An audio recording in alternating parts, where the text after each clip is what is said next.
So Ben, what do you think? Do coin dealers ever burn out, or is that not something that you really experience? It depends on which day of the week you ask. So, you know, today is a great burnout day because, you get real busy, life happens, and you look around, you're like, man, I'm just, stuff's flying everywhere and I got to try to control inventory and people and money. And so the quick answer is for, I think, anyone who's a coin dealer who has a shop, brick and mortar, anything can burn out after a while. If you do something long enough, it's just going to get old. And so you'll see that, I think, a lot more often with guys who have been doing brick and mortar stuff, running into the brick and mortar wall, so to speak. So have you run into that I know that you've worked at a shop and stuff. Have you seen guys kind of changing over into different careers and different fields from where you're at? Yeah, I mean, I think that it's something that happens definitely a little bit, but I think it's also sort of different phases. So sometimes an owner is going to want to be spending more time, only a few days a week in the shop and ebb and flow, if that makes sense. And I think certainly on my end, um, I generally try to do film a lot of my content at once, and then I can take a week or two off where I'm focusing on friends and family and just non-coin pursuits. But I have a much different situation, just being more of a educator and content creator as opposed to really a dealer. What do you think? How does it manifest? Do you think it's just from kind of the wear and tear of having to constantly be in the shop, and then, like you alluded to, managing people, or what do you think is some of the primary contributors? So I think one of the things that you kind of hit on was the fact that you do stuff out of the office, so to speak, or maybe you don't even have an office, right? So it's a very different framed setup. We've talked about this. I did an interview with Mike Nodelman at the Coin Show podcast, and we were talking about that a little bit. How it's different when you're doing work at anything for 40, 50, 60 hours a week, depending on what you're doing.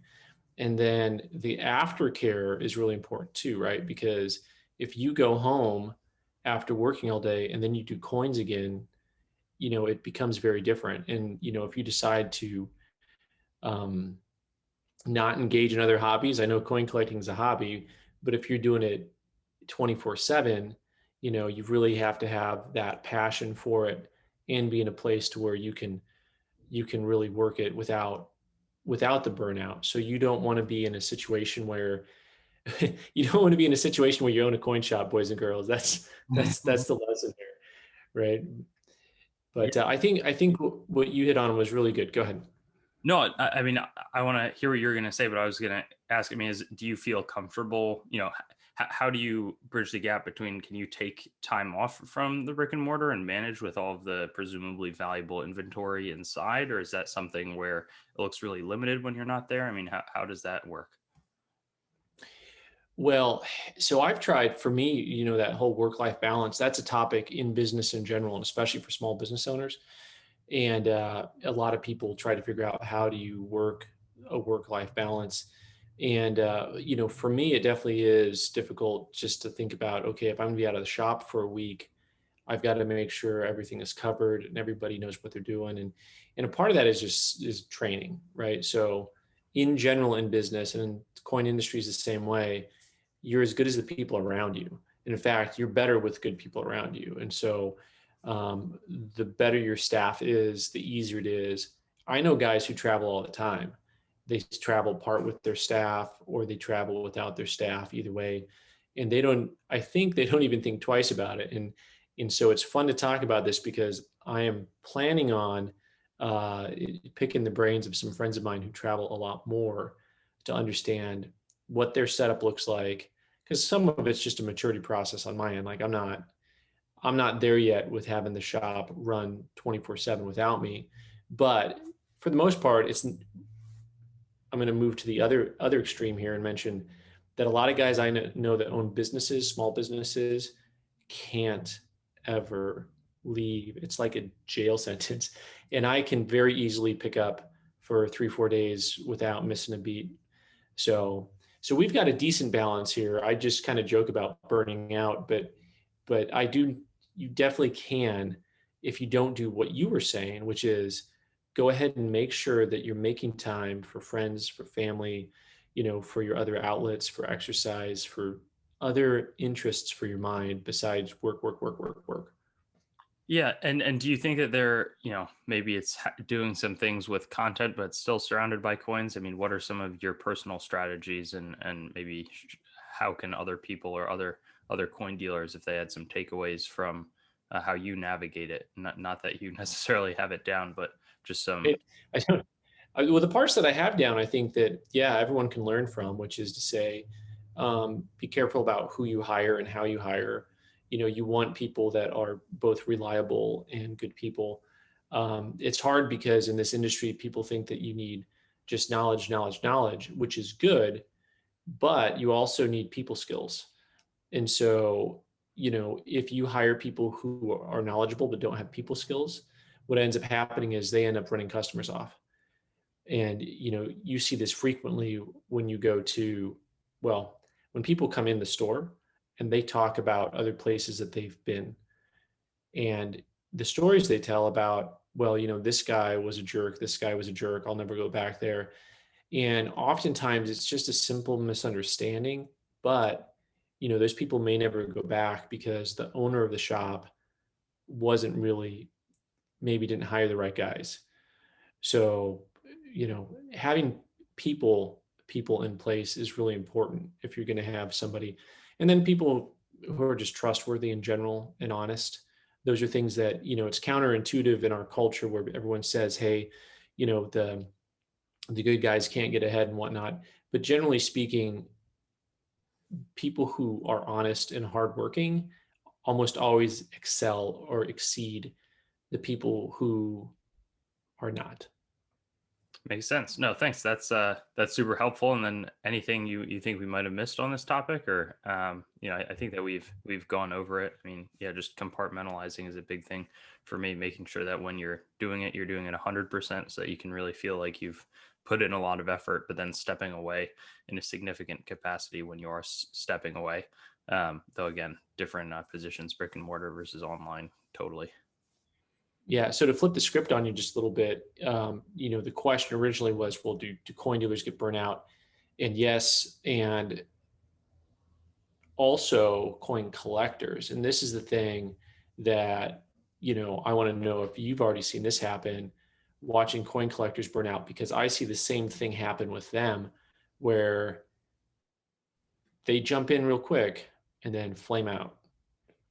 Yeah, I mean, I think the big thing also is like, what are your goals, and why are you collecting? I think that it's easy to get way caught up, and then it's much better to have a carefully planned attack, if that makes sense, or really, maybe you start out buying just a bunch of one-off coins, but then having some goals and having some realistic goals and sticking with them. I think that with the advent of the internet, people love showing off their collections. You always want more and more and more, and maybe not because you're getting the intrinsic value of enjoying the coins in your collection, but you want to just show that online. I think that that's a huge trap. Yeah, I think I know I've talked about this several times about having a plan, and you've got a couple really good videos on just putting together, some of the do's and don'ts in collecting, and that's a big one. Is this idea of having a plan, and it's hard for collectors who are coming into the marketplace to know exactly what that means. I mean, maybe they see a video by you or I, but more likely than not, they're just jumping in whole hog, and they don't really have someone to take an arm around them and say, okay, ease up a little bit there. You don't want to buy every coin in the shop. You're going to make bad decisions. You're going to make bad financial decisions, and all that. So it's definitely something that as an industry, it would be good to be able to have some temperance, I think is maybe the word to use. Yeah, and I think that it would be more sustainable long term. It's not like we're telling people not to collect. Like, they can collect and probably, I don't know, say they want to, they can just get in over much longer time and ideally have a much more fun time assembling a really meaningful collection. Are there any tangible examples that you can kind of think back to that where you've seen it, maybe with people coming in Old Pueblo? Yeah, well, what happens is you see guys, you can almost see it coming. They're the fast and the furious, and they just start buying up stuff left and right, and they'll just be in all the time, and then eventually all of a sudden it's like they disappear for a while, and then they almost kind of come back in and just start selling stuff off because they don't have the money to do what they were doing, or they get real disenfranchised or disgusted with something that happened, or nobody told them maybe they shouldn't have bought everything in the store. You know, well, and it's funny. It's a funny position because if you're a dealer, there's a point at which you really have to look at the human on the other side and say, okay, well, I like that you're buying coins from me. That's great, because I do have to be able to keep the lights on.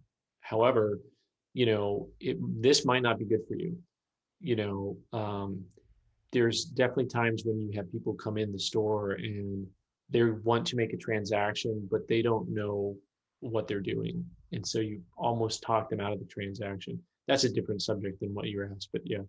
Yeah, I mean, what do you think? What are some of the biggest mistakes that coin collectors that you interact with make?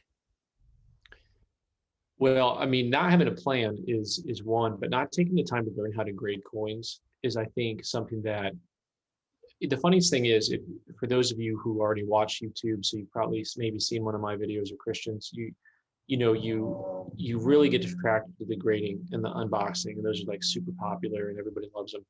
And so uh, one of the things though is not just to fall in love necessarily with what PCGS and NGC say, but to look at the coins and how they're grading them, how the coins come back graded, and learn from that and get a feel for what you're looking at, what are the indicators of grade, if you will, and taking the time to learn, because the weird thing that's happening right now is there's like this bifurcation in the marketplace where NGC and PCGS grading are good enough. Oh wait, now there's also CAC.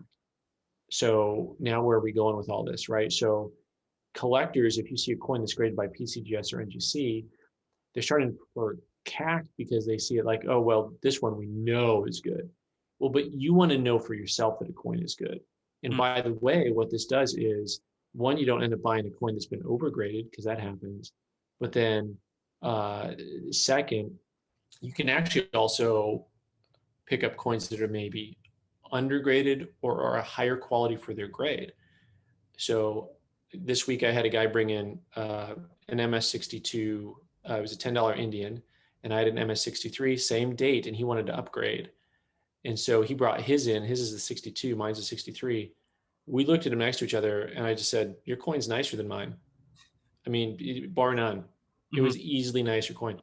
So then he had to think about this, like, but I want the 63. The holder says 63. But we think your coin is nicer. Why would you want the 63 when the 62 is nicer? So maybe you couch this into the mistake of falling in love with having a specific grade instead of having the coin. So That that's sounds a like whole a lot of classic. talking.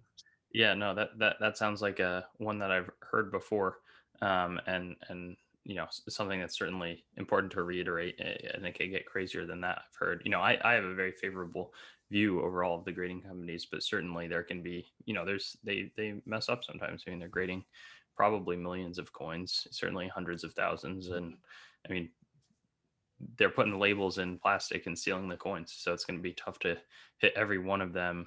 Forget about a slight grading difference, because it is a subjective thing, but literally putting the wrong holder, putting the wrong coin in Yeah. the wrong holder. So you're talking about coin dealers flaming out or hitting the wall, and collectors. I think one of the things you had asked if there's other things that are indicators, things to look for, and this is something that'll happen. Um, Guys who are in the grading industry, that's brutal. Like, people talk about it like it's some great life, but this is the same as like the guy who wants to be the head coach of a college sports program. You made it to the pinnacle. Congratulations. You'll never see your family again. And you know what I mean? Like, your kids won't know your name. Uh, so these guys, they're looking at so many coins all day long. They really do get eye fatigue. And the way this also goes into coin collecting, the collector and the dealer, is to say that this is almost more of something I don't know if you can avoid this or not, because I'm not an optometrist, but uh, eye fatigue, long-term vision problems. This is something that I've seen happen to guys who wanted to keep doing coins. And so it's that one's really hard, because you see guys as they get older and their vision starts to not be as reliable. And it's really a hard thing because I've had to sit with guys that you can just see, here's this guy that you used to deal with, and you can see he's not grading right. And you can see by the way he's pricing stuff, and you can see that he's making mistakes buying stuff that's not good or cleaned. And you can see that people are taking advantage of him by buying his undergraded coins only, and so that's also talking about burnout, end of life issues. This is something I know that we were talking about people getting into the hobby and mistakes to make.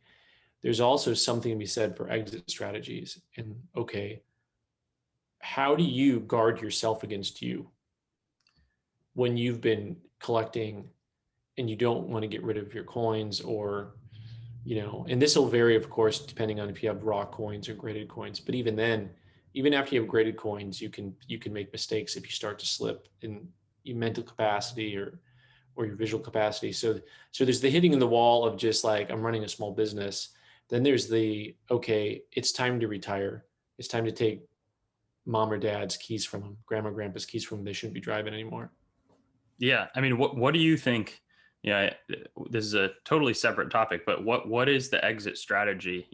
When do you see dealers retiring? What do you think they often merge into, or is it rarely? It's almost always a last job. And what do you think are the primary catalysts for people getting out of the coin industry as opposed to the collector? And I'm not talking about like a temporary, but maybe it's 5 years and they're back in, but a serious exit out of coins. Well, dealers don't retire, they just get out of circulation.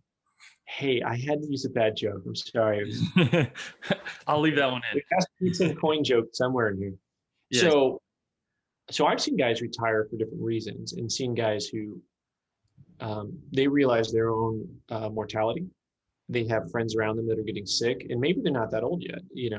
I don't know what you consider old, but to me, people in their mid 60s are not old, right? So, but I see people in their mid 60s who said, you know what, we got lots of friends who are getting sick, and I think we should consider retiring and enjoying some of our life together while we have what health we have, because there's a good chance once you're past the age of 75, you're going to start seeing more health problems one way or the other. That it's just a numbers game, right?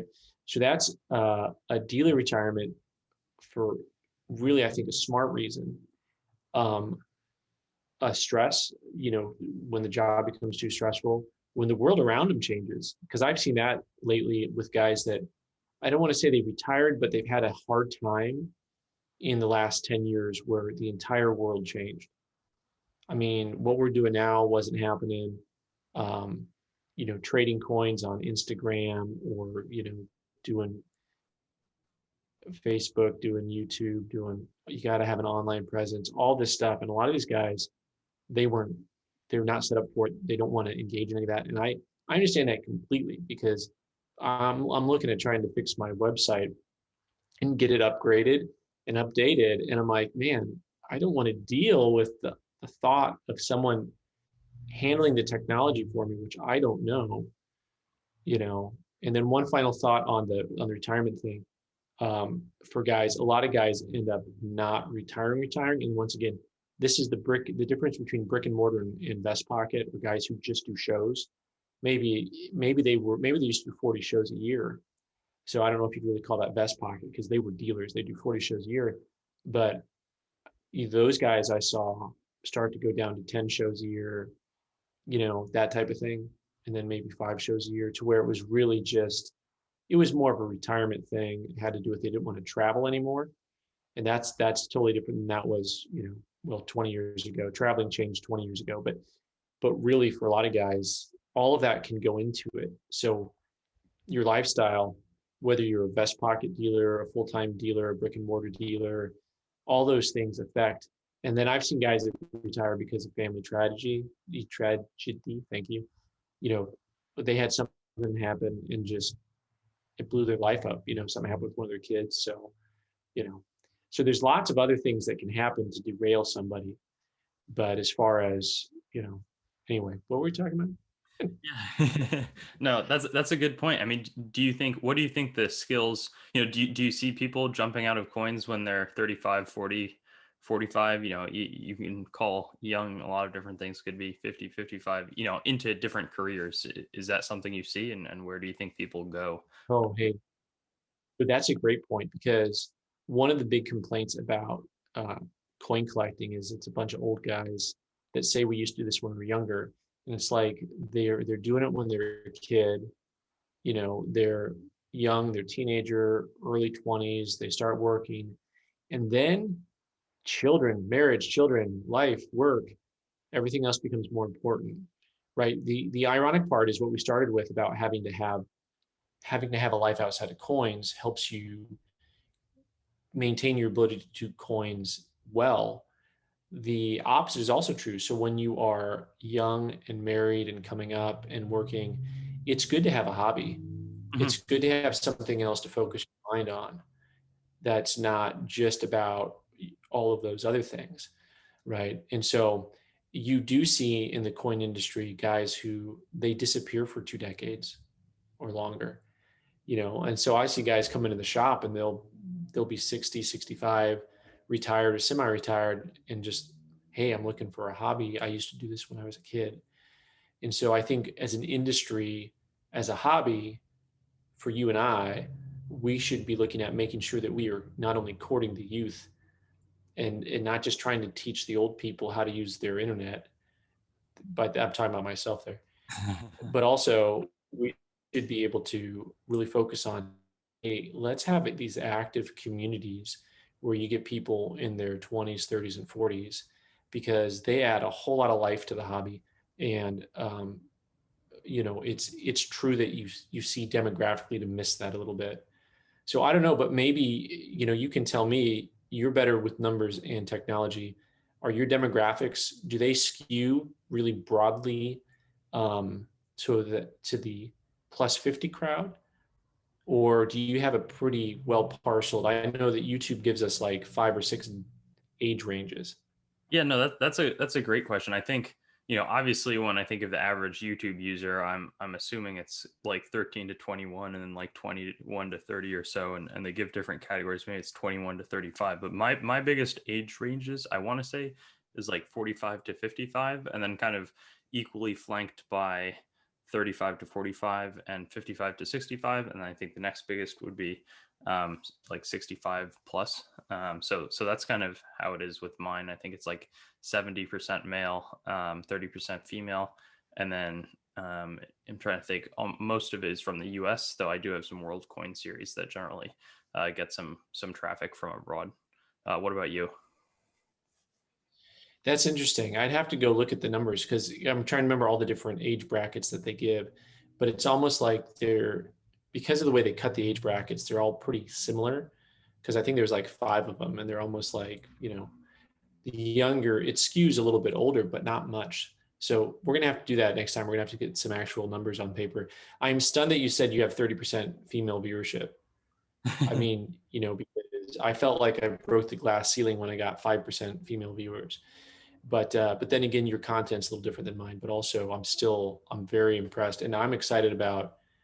I do want to get more young girls, especially, into coin collecting, because I think that history is one of the most important things that is not taught in school, and especially for young girls. So one of my things moving forward, I've been thinking about this a lot, is um, not necessarily to heck with STEM. That's not exactly what I mean. But the point is, this focus on it is unnecessary, in my opinion. Whereas history is completely lost on these people. And if you want to learn about how to live a life, you need history. You need to understand these things. And that is what's great about coin collecting, is just you learn history accidentally every day when people come in and they talk to you about what they've got. And when they specialize, like you just mentioned foreign coins, when they specialize in something that maybe you don't, in a country you don't, and they have something and they can tell you why this is important, why what's on the coin is on the coin. And that's what makes the hobby really fantastic. Absolutely. No, I'm a big fan of history and totally agree. And I've skewed a little bit away from STEM in terms of my own studies. I know with my friends, I joke. Unfortunately, the worst segment is, maybe for me as a 20-year-old guy, worst segment. And this was more when I was a little younger, but is that like younger girls, and then I think it kind of goes up along the line. But it's still good that we have 30%.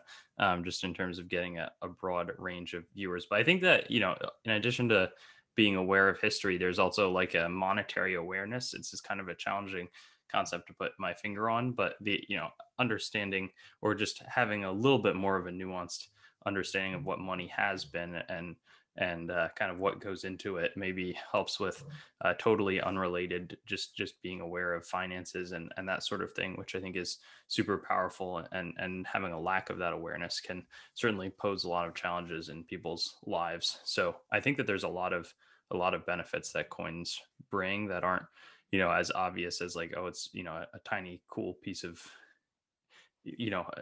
one little Metal, right? segmented piece of history. There's like so much behind it in addition to beyond the historical aspect. Yeah. Well, that's an interesting topic, the monetary, but we'll save that for another time because I think we're running up against it.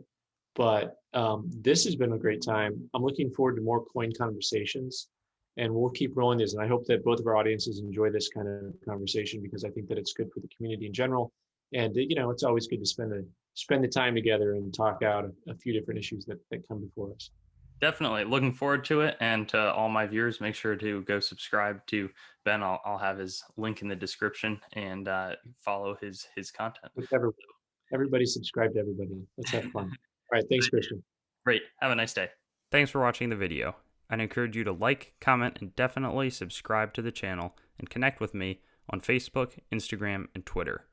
I also have a website, treasuretownYT.com, where you should go so that you can learn more about coins as well as what's happening on the channel and possibly find a place to sell your coins and collectibles.